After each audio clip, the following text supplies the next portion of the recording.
What is up, everybody? My name is Matt, and today I'm going to give my review on Markiplier's new movie, Iron Lung, that I saw yesterday.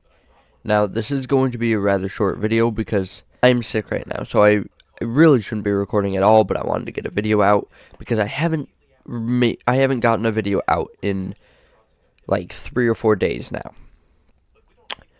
But I wanted to give my honest review on the movie Iron Lung, and also there will be spoilers ahead, so be wary of that. So, when the movie started, it started very abruptly in my cinema. Like, it went right from an ad, it paused, and then just, boom, movie starts.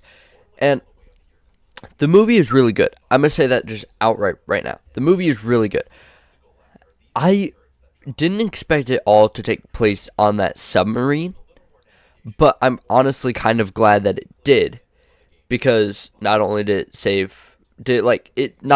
cut corners, but also it gave you a sense of familiarity with where you are and where Mark is in the movie. Now, when I watched the movie, I didn't realize that the character Jack was voiced by Jacksepticeye. Now, I don't know if I just wasn't paying attention to the voice or if I didn't hear it enough, but it sounded American. It did not sound like Jacksepticeye's normal Irish voice. And I also didn't recognize Mick. I didn't recognize his voice either. Now, if you don't know who Mick is, then if you've seen Who Killed Markiplier or Wilfred Mother Loving Warfstache, Mick played the detective. Now, I don't know if it's the same Mick. It might be. It most likely is, but I'm not 100% on that. All I saw was the name Mick. I was unfamiliar with the last name, but I believe Mick did the voice of the man who told you to cross the wires. Now, I've never played Iron Lung. I know the movie is based on the game. I've never played it. I didn't know it was a game until it said it in like the opening credits of the movie. I might play that next. I don't know, but the movie follows Mark's character Simon in this submarine. Now, apparently, he's a convict for destroying Filament Station. Or destroying Filament Station. Apparently he didn't actually do it, but he's referred to as convict for a good majority of the movie, and it's not until like just under halfway, I believe, where he's referred to as his name Simon. And he's talked to by Ava, who like tells him what the plan is for everything, except she can't hold up her end of any of the deals. Now, Ava is an interesting character. She's not really seen on screen, but she is a decent character in the movie. Ava is an interesting character, and I don't know who played her. It might have been Amy, Markiplier's, I think, girlfriend, but I'm not 100%. But either way, Mark does an excellent job. I know a lot of people say that he did a good job just because he's a YouTuber and they watch it only because he's a YouTuber. No, I watch it because I like horror films and like bloody, gruesome stuff in movies. And Mark did an excellent job. He's actually a really good actor. And I mean, he technically has experience because not only has he done like a heist with Markiplier and In Space with Markiplier and Who Killed Markiplier, etc. He was also, I don't know how many of you know this, but he was also in Smosh the movie back when that released. Iron Lung is such a good movie because he's in a submarine and he goes down into this bloody ocean to take pictures of stuff and like just kind of explore. But he takes a picture and there's a skeleton. Now, spoilers, it's not a skeleton. It's a living creature. It's a living alien that he discovers. And at first, He just thinks it's a skeleton because he doesn't know that the camera they uses X-ray. It uses an X-ray because a normal camera would not be able to see through blood like that. So they use an X-ray, and he doesn't find that out until later because he thinks it's a skeleton. They bring him up. They analyze some of the pictures. He gets into an argument with Ava, and he activates the camera, and he blasts them all with radiation because he did not realize it was an X-ray. So the character Jack is off-screen, sent to the hospital, sent to medical care, and it's found out later that Ava got tumors from that radiation. But then Mark, they send him back down despite his argument that he was just he takes some pictures and then he's free. He's done. He's no longer a convict. He is a free man. But they send him back down to take more pictures of this skeleton. They attach a new piece of equipment to the submarine, and they want him to ram into the skeleton so he can get a sample of the bone that they can analyze later on. And they want him to ram it full force, which obviously he does not want to do, because not only will it probably cause damage to the submarine, it's also just scary to ram into this giant skeleton of a creature that you're unfamiliar with just to get a bone sample. So he explores this bloody ocean some more, and when he goes back to where he found the skeleton, it's not there. Now Ava, she's calm. She's like, oh, there's gas bubbles down there. Probably just moved it a little bit. I did not mean to smack that. But it probably just moved a little bit because of the gas bubbles popping. She's chill. She's calm. She doesn't worry. But then when he finds it again, he thinks that something is wrong. But he takes a few pictures. Right as he's about to be lifted up, he takes one more picture, and it's staring at him. It is not a skeleton. It is looking at him. It is alive. And he tries to say that. But Ava doesn't really listen. She just tries to get him up as soon as she can. Now, because he rammed into this thing he rammed into it full force, and then it stared at him. He is worried because he knows it's alive. So then as they're lifting him up, the sub gets attacked by the alien, which honestly was done really well. Like, every time the sub needs to shake or move, or Mark needs to launch himself in one direction or the other, it's done really well. Like, it doesn't look like, if you've seen a Heist with Markiplier, it doesn't look like a dummy that he used in a Heist with Markiplier, like in part 1, where he throws the dummy from behind the thing and it just kind of hits the ground. It's not like that. It looks realistic. And naturally, his character gets injuries from the amount of times he hits the walls and whatnot. And it's really cool because if you've never played Iron Lung like me, you don't need to play the game to understand the movie. Sorry if I'm just kind of recapping the movie, but it's kind of best when doing a movie review to kind of recap it a little bit. But after Mark gets attacked, or Simon, I guess, after he gets attacked, he loses communication with Ava. Like, the thing is just, he's so far deep, he's so far down in this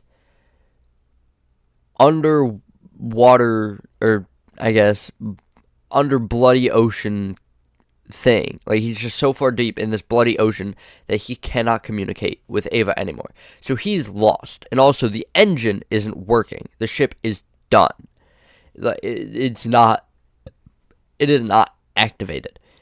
So he finds a little crawl space. He uses the camera for light.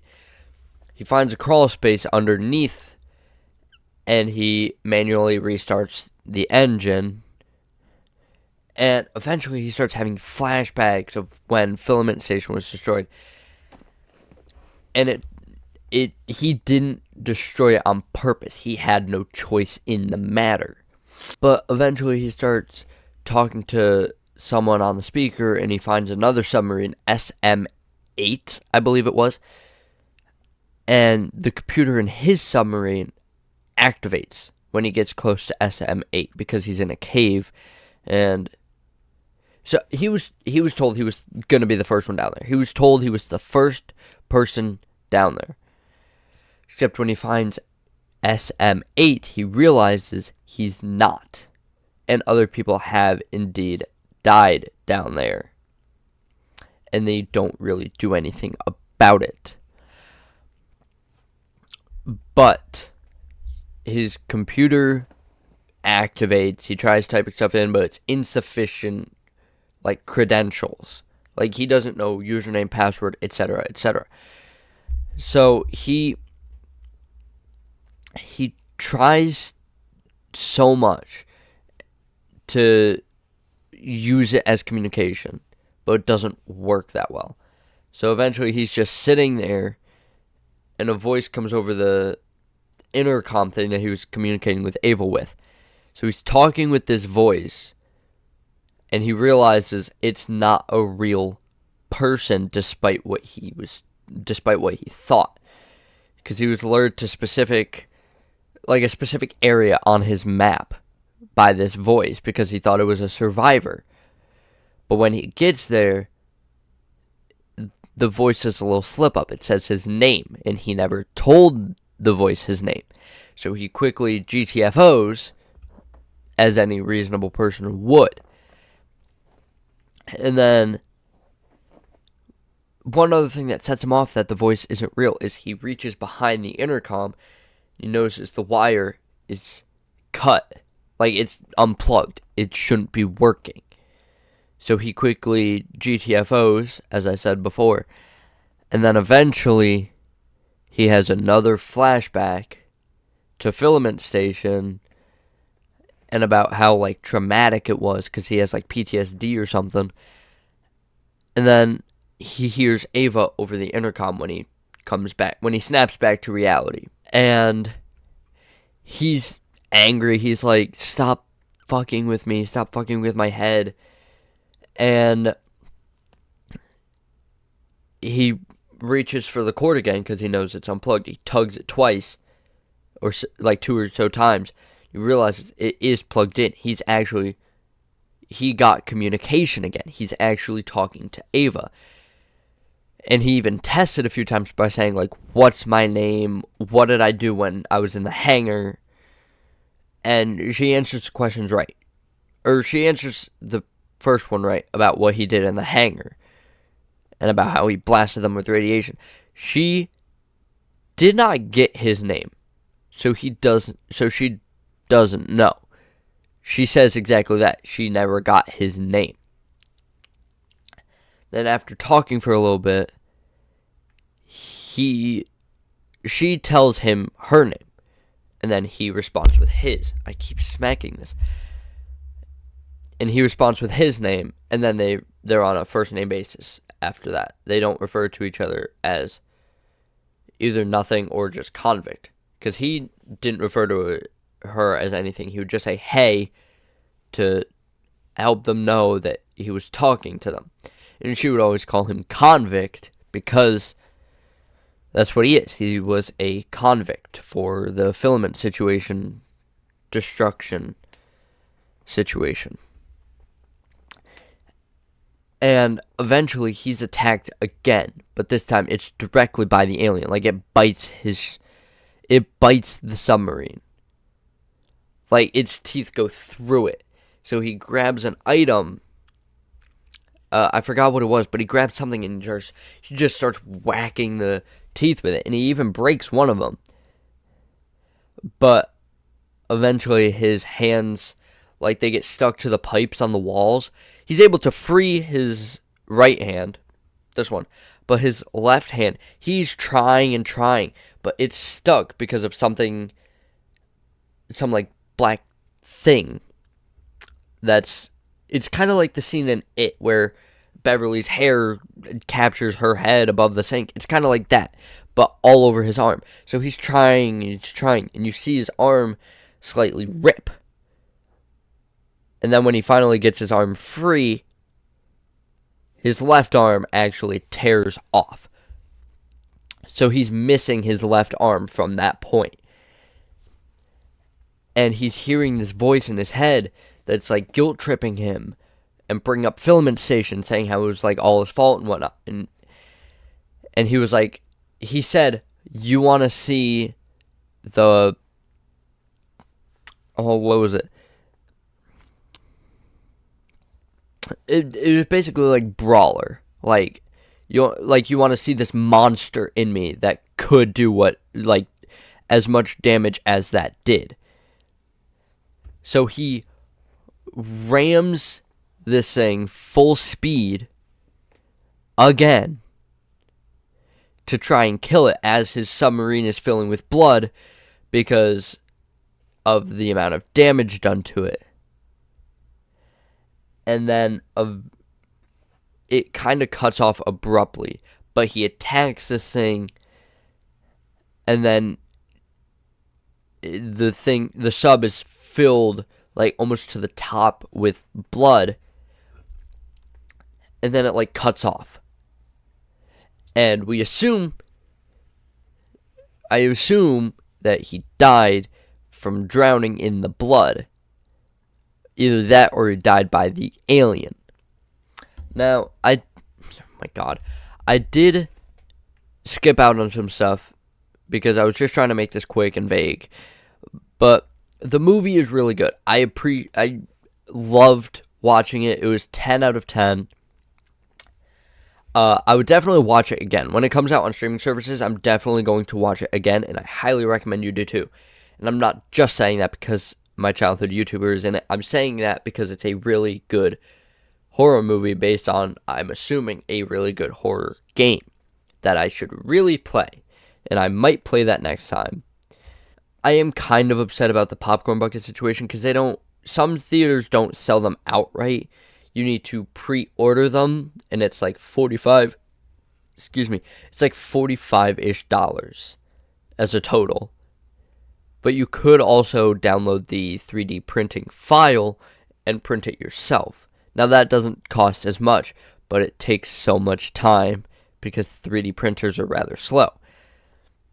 So I'm probably going to pre-order the popcorn bucket.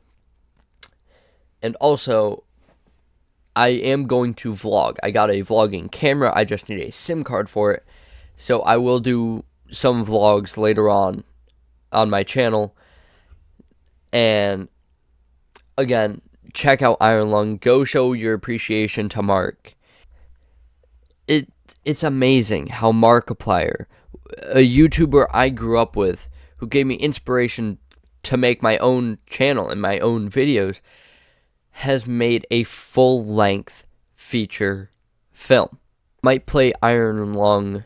I might play the game next time I make a video. Again, apologies for the bad upload schedule. But next time I will play Iron Lung. And as usual, I'll see you in the next video. See ya!